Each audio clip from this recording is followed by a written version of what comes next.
I'm super excited because I want to be sharing with you my personal journey as a new dad, balancing work, balancing personal life, failing, right? The struggle is very real, but I've learned a lot along the way, and I want to help anyone else who might be in the same boat struggling, because being a dad is amazing, don't get me wrong, but it definitely comes with its own set of challenges. And in this video, I'll be sharing a few questions that I've asked myself throughout these few months of having my son here. So I'm going to share with you some of those responses. Here we go. So first I want to talk about this question: how did I handle the stresses and the challenges of becoming a new dad? They started during the pregnancy, like towards the end, because the last 3 months of the pregnancy is really hard, right? Like Mimi gets really big, baby's trying to grow. They tell you about all these like different contraction patterns and shit like this that you have to understand, so you know exactly when you're supposed to go to the hospital, right? And I didn't know any of this stuff, so of course I'm learning the essential things that I need to know.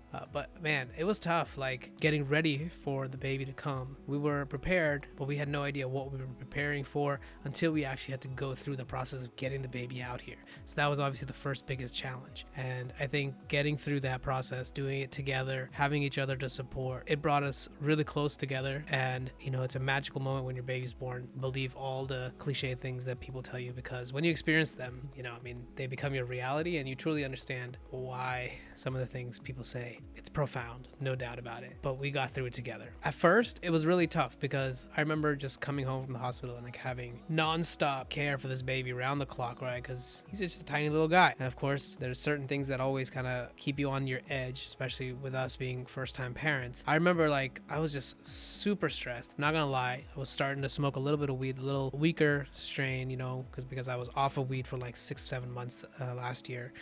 And I knew just a little bit of it was going to just take the edge off for me, especially because I knew myself. I wasn't able to go to work out. My eating habits were totally off. Wasn't eating much at all, really. No time otherwise to like meditate, go to the gym. This is like the first, you know, week or two I'm talking about. Like, that's when it was like, we're in the thick of it. I just remember like that first week when I had the time, when my family came, they were here and they were like, dude, go get a haircut. I remember like just stepping out, and it's like the third or fourth day.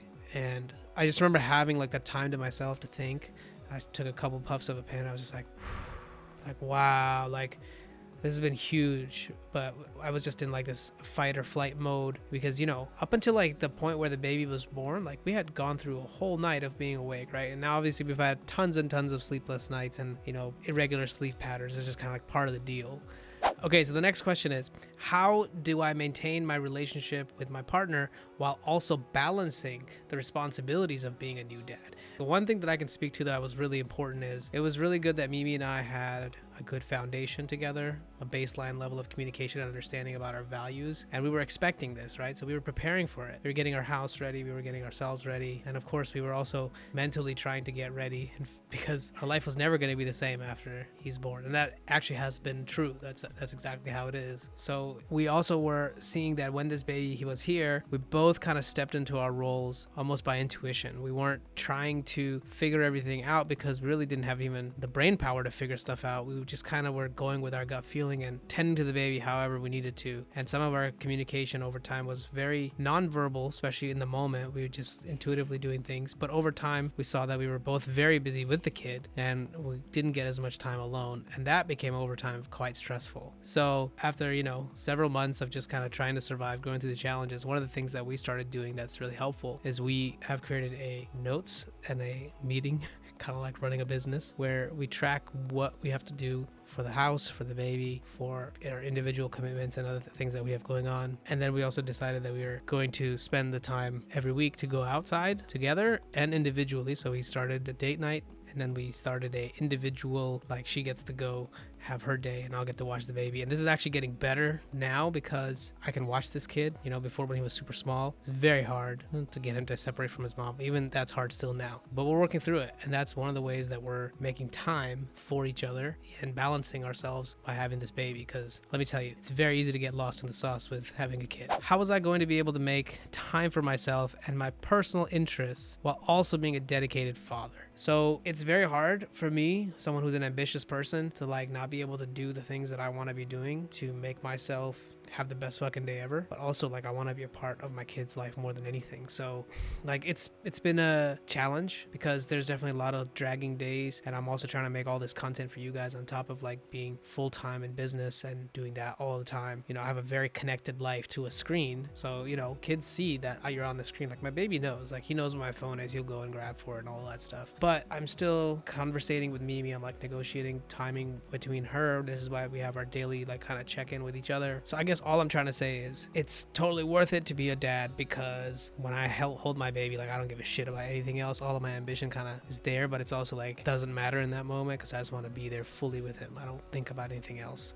I try my best to stay in the present with him, and you know, that's really what makes it all worth it. And that's, I think, a huge leverage point on, okay, if I didn't get my way, it's okay, I got to hang out and spend time with my kid. The thing is, when I hold my kid, when I'm with my kid, when I see him play, when I see him light up, like it's all I want to do. When he's going to sleep or when he's like, you know, with his mom and I can, you know, step away and do other things, bro, I'm always doing something. I'm really almost never sitting around idle twiddling my thumbs, right? So I am twiddling my thumbs a lot, but it's very productive, if you know what I mean. I'm twiddling and posting and talking to all of you, but that's how I'm making sure that when I'm with my kid, I'm being present. But I do have to keep mindful of it because I'm not perfect at it. There's times when I do check my phone and, you know, he's playing in his own little world, but then he'll like look at me and I might have missed a glance. So I'm mindful of these little subtle things, right? Like I got to build a better balance with it, but I do think that I'm overall net doing a great job, but could continue to do further improvement. Okay, so the next thing is really near and dear to my heart as well. As you know, I talk a lot about moderation and control with weed. So how do I plan to use weed? And now that my son is here with me, you know, how does that all play into the picture? This year, you know, I'm definitely made it a big priority after my kid was born. I was trying to get my footing again to get back into the gym. And coming into this new year, I have definitely set the groundwork for that. Of course, we've had lots of setbacks, lots of videos posted about that recently. Don't worry, I'm hoping that there's going to be a lot more wins this year that are going to counter these early setbacks. I'm going to have a great story to tell. So when it comes to weed, right, for me, I can definitely make excuses for myself now that at the end of every day, I feel really good if the baby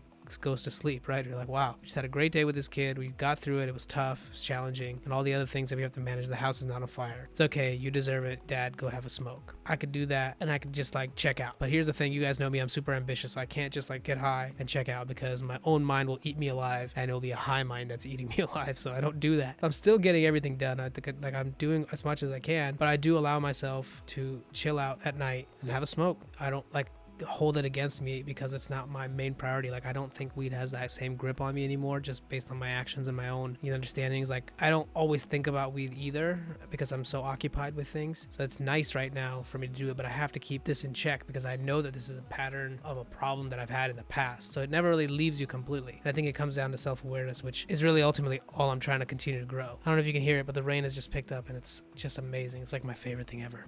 All right, the last question is probably my favorite one, right? So obviously we've all seen this evolution of AI and social media is changing like crazy because of it. And it's going to continue to do that. So like, what do I think about my son growing up in this world with this type of tech? Like I'm super excited. Like I'm thrilled that not only am I going to get smarter because I'm now growing up with this tech, right? I'm only 30. So I got learning to do. By the time my kid is, 3, 4, 5, I'm going to have 2-3 years of experience using AI tools to even make myself better. And so I'm really excited to like be able to find the best things, kind of cross reference ideas and the best of the information out there synthesized for me to basically teach to my kid the best way I can. And I want to teach him how to think early, how to problem solve early, use these tools. And for me, like with moderation, it's quite simple. Like I'm gonna let him play with stuff, but I'm gonna take it the fuck away.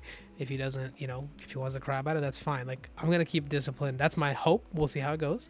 But at the same time, I'm gonna give tons of love to compensate for the times where I do have to be strict. It's kind of like how I think it could go. But I'm really pumped. Like I'm not scared about anything. I don't think I'm not worried about like my kid doing the wrong thing because I'm gonna be an active parent. Like I'm gonna be involved the whole time. I'm not gonna check out, be like, all right, kid, you go do this. I'm gonna do this, and we're gonna meet back. And then I like just forget about him like 6 hours later. That's not my hope. I hope I don't become that type of dad ever. But at the same time, like I'm not gonna restrict him from the shit that's like the cutting edge. But obviously, I'm gonna have it with a supervised approach, with an actual understanding of me using it myself, reflecting on what it does for my own behavior, understanding how that's synthesized down to a kid. Like I already think about this type of stuff, man, and it's gonna be cool because I can't wait to see like how he's gonna go so much further ahead in such a short period of time, hopefully, with the advances of these technologies. So that's how I feel about it. I'm very positive about the future. So anyway, listen, everybody, thank you so much for watching this video. I hope you found some of my experiences helpful.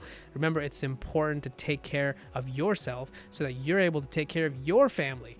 But don't forget to take time for your career and find out about how to balance your life and do what works for you. Because here's the thing, ultimately we get one life and we got to make it the best one that we can. Don't hesitate to share your own experiences. Put them in the comments. Tell me what your tips are. Give me your wisdom. If you've been a parent for a while or you know someone who has, like, hit me up. Tell me what you do. And until next time, take care and happy parenting.